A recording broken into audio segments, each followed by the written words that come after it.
So here we have the Ford Galaxy Automatic on a 69 plate. I'm going to start off by jumping inside the car and running through some controls. Okay, now that we're inside the car, we're going to start with the dials. On the left-hand side, we have the rev counter, and on the right-hand side, the speedometer. We also have the fuel gauge over on that right-hand side. Working our way left, we have a digital readout for the speedometer, as you can see, being displayed in the center. You can change that information for entertainment, navigation, your phone, or the speed. Directly below that, we have the total miles of the car, which are 11,862. And then below that, it will show you what gear this automatic car is currently in. So we're in P for park at the moment. On the left-hand side of those section of dials, we have a trip computer being displayed. Again, you can change that information for any of these pieces of information that you want displayed in that section. And to do that, we use those buttons and these ones for that middle section just there. We also have cruise control and speed limiter over on the left-hand side and stereo and phone controls on the right-hand side. You'll only be able to use the phone controls after such time as you pair up the phone, which is done over on the touchscreen just here. Hit the home screen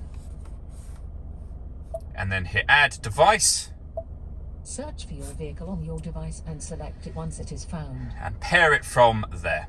If we come back to the home screen, there's plenty of ways to listen to your music in this car as well, as you'll see. So we have DAB radio, AM and FM as well, a CD player, Bluetooth audio so you can stream your music wirelessly, and we have two USB inputs so you can plug devices into those.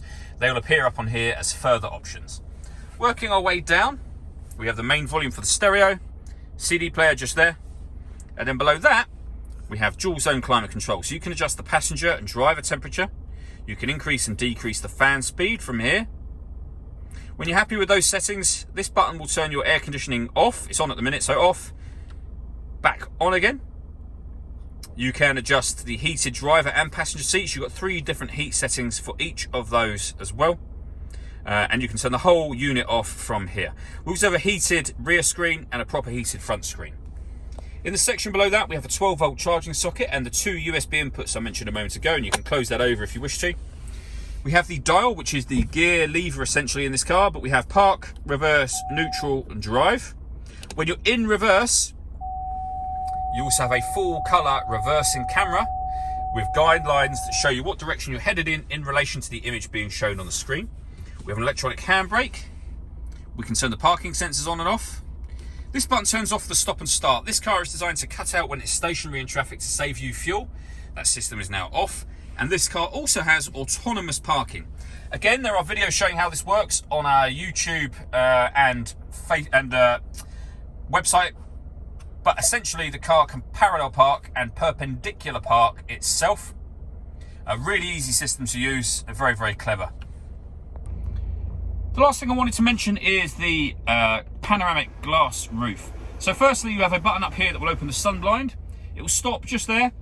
Press it again, and it will now open all the way to the back of the car. And as you can see, you can leave it like that. That lets in a huge amount of extra light. Or if you wish to, you can open this front section as a proper sliding sunroof as well. All that leaves me to say is thank you for taking the time to watch this video. If you'd like to come and see the car for yourself and have a test drive, please feel free to call any of our MJA sites. We'd love to hear from you soon.